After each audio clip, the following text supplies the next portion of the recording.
Hello, this is Kyle from Marble Environmental Imaging. In this tutorial we're going to go over how Google Earth Pro can be utilized to mirror some of the functionality of a traditional ArcGIS program like ArcGIS.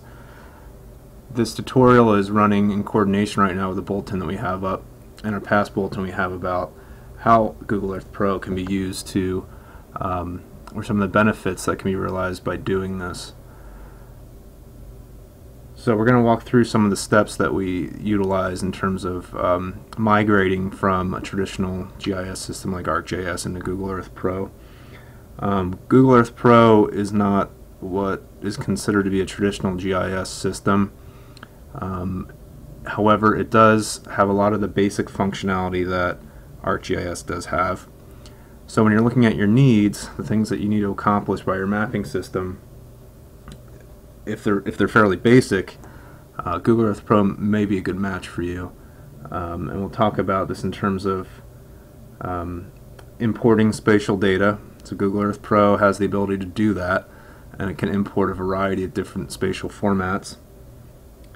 It also allows you to create some basic spatial data such as lines or points or polygons. It'll allow you to calculate these measurements so you can get acreages or length. And you can also print maps, whether digitally or through hard copy. So the next step in determining if this is appropriate for you is looking at the format. So we'll open Google Earth Pro here. And what we're going to do is we're going to jump ahead just a bit, but I want to show you all the files that Google Earth Pro can import directly. And as you see, there's quite a few. Some of the ones that are probably used the most are the ESRI shapefile. It's right here. GeoTIFFs if you have georectified images such as or orthorectified images such as quad maps. You really have all the aerials probably that you'll need unless you have some updated or higher resolution ones that you want to import, but it'll do that as well. Those are the two formats that I see being most utilized. Maybe some MicroStation, some DGN, or some CAD files from engineers, but I think really shapefiles are probably getting the most commonly utilized. So going from here, in terms of migrating over to Google Earth Pro, what we suggest is to compile a list of all the data that you have or that you need, and run through the formats that it's in. My guess is the majority of it's in shapefile format. And the great thing about Google Earth Pro right now is that it can import directly. It doesn't have to go through a separate conversion. It doesn't have to convert into KML before importing it. It allows you to import it directly, and that's what we're going to show you how to do right here. So we have Google Earth Pro up and running. Got basically everything checked off except for some of the more basic stuff. So what we're going to do is we'll go back, but so we've got Google Earth Pro open. We got our toolbar up here, and we're going to go to File, and we're going to drop down and Import. And so what we'll do is there's this drop down in the bottom right hand corner, and we're going to navigate to the type of data that we know we have. So shapefile is very common. We'll go to Shapefile, and it'll pull up all of the shapefiles that we have in our folder here. So you can navigate to wherever you keep your data, but it'll only pull up the shapefiles. So what we'll do now is we're going to import some pretty basic shapefile. This one here is just streamed data for parts of Northern California. So we're going to open this, and we'll get a message here. This happens frequently for any large data sets, and it's just import sample. So we're going to import all right here. Click import all to import the entire data set, which is what we want. So like I said, this is a pretty basic shapefile in terms of symbology or complexity. And then for every data set that you import, you'll get this message. Do you want to apply a style template to the features you ingested?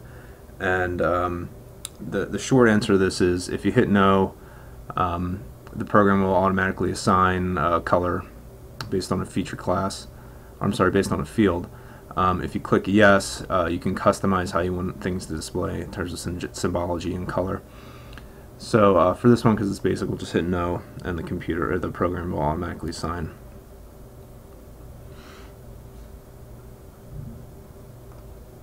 And so it'll zoom us out to the extent of our data. When you do import data into Google Earth Pro, it'll drop in the temporary places here, and in a little bit we'll go over how to move that around and make it look the way you want to look. So there's our shapefile that's been imported into Google Earth Pro, and it's all one color, one symbology, and these are basically creeks and rivers throughout Northern California. Google Earth Pro also allows you to do a basic query on these, and you'll see it drop from the pan right there to a point, to a cursor. And you can click on that, and it'll give you all the data that's in the attribute table. If you open up an ArcGIS, it's all the same data. You will get things like the creek name, you get the length of that reach, so on and so on. So a lot of that functionality is there. If you're just looking at visualization, if you're looking to see where things are, this is very easy to do in Google Earth. You also have the added benefit of historical aerials, which are really helpful. You can see what was where when. These go back quite some time. So that's just an added benefit of using this over a traditional ArcGIS system. And so we'll get rid of that. So we're going to remove this one. We're going to go back and we're going to add a data set that's a little more that we're going to have to require to have some symbology, because it's broken up by a certain field or a certain field that we want to visualize. So we're going to go back to File, and we'll drop down to Import, and we'll look at this is some habitat data. And so we're going to go through the same process. This is a fairly large data set, so we're going to go to Import All, import the data, and we're going to go back to, do you want to apply a style template to the field you ingested? For this one, we're going to click Yes, simply because there's a certain way that we want it to look. And Google Earth will store your templates based on your style. But for this one, we'll create a new template. And this is basically where you're going to be able to customize how things come out and how things look once they're imported into Google Earth. So we've got name, and then what you're going to see here, down here is a table, very similar attribute table that you're going to look at in ArcGIS. And these are all the fields that are in the attribute table. And so scientific name, common name, some other ones. For this one, we're going to use we'll use scientific name. And so it'll break things up based on, break the colors up based on that category, how things are displayed. So this is the real heart of it. This is how you're going to assign colors and symbology. You can set a color from the field and actually assign them one by one. However, there is a limit on them. For larger data sets with a lot of unique entries, this will not work. So what we usually do is assign random colors. However, they will be broken up based on the unique species name in this case. You can also use a single color. That's not going to meet our needs for this, but for some other data sets it might. We don't worry about height too much. This is a display feature. You can also set the height, but we're not worried about that right now. So for this one, we're just going to use random colors, and then we're going to click OK. And you can it'll ask you to save the template, and it'll come up in your Google Earth My Style templates. You can find them later, and we'll just overwrite that. And again, it'll zoom out to the extent of the original shapefile or KML now. And when they come up, they are not clicked on, so just remember that. Don't sit around waiting for them to display. And there we go. So that's zoomed out to our extent. I'm going to zoom in here. So this is all the data, and it's broken up now in terms of the colors by the species. And again, you can click on, give you all the data that will come up in the attribute table.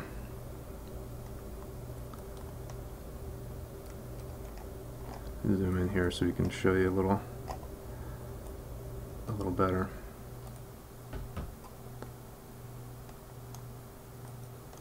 I'll use these two.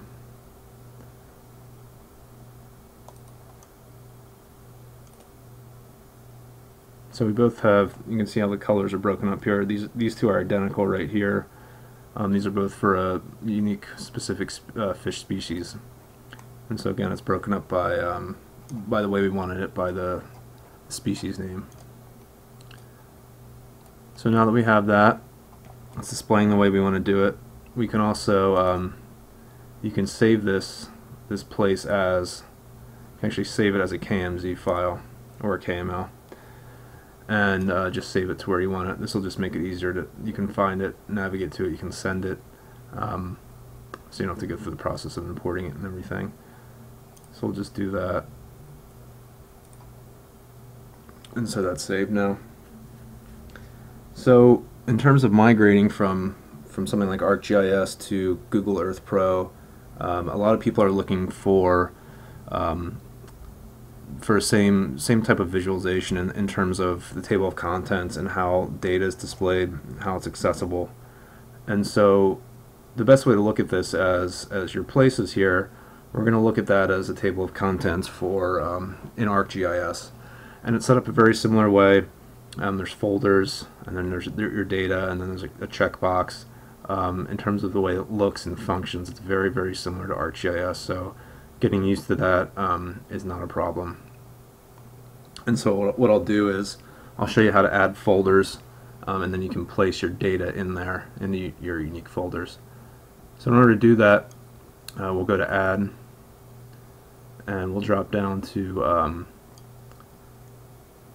Folder. And you call this folder whatever you want. For this one, we'll call, because we're just looking at species data, we'll just call this biological, and we'll click OK. So there's our folder. It assigns it to whatever area that you're in currently, but you can always just bump this up. You can drop it back into My Places, and it'll drop it right under that header. So now we've got under My Places, we've got our biological data, and what we're going to do now is we're just going to drag and drop whatever we want into that, and you can see it go under that subheader. So my suggestion is to take things out of temporary places. You can uncheck that as you're importing them and saving them, and then creating the folders that you need, whether you can name them whatever you want, however it's broken up. But just in order to have some organization, it's also to make things as consistent as possible in terms of how you may have been using ArcGIS. So you can add as many as you want in there, and the activation boxes are just the same. So that's about it from here. Again, this tutorial was just to give a brief introduction on how to start migrating over from something like ArcGIS into Google Earth Pro, how to import data, how to visualize it, and how to organize it so that it's as consistent as possible with what you may have been seeing from a more traditional ArcGIS program.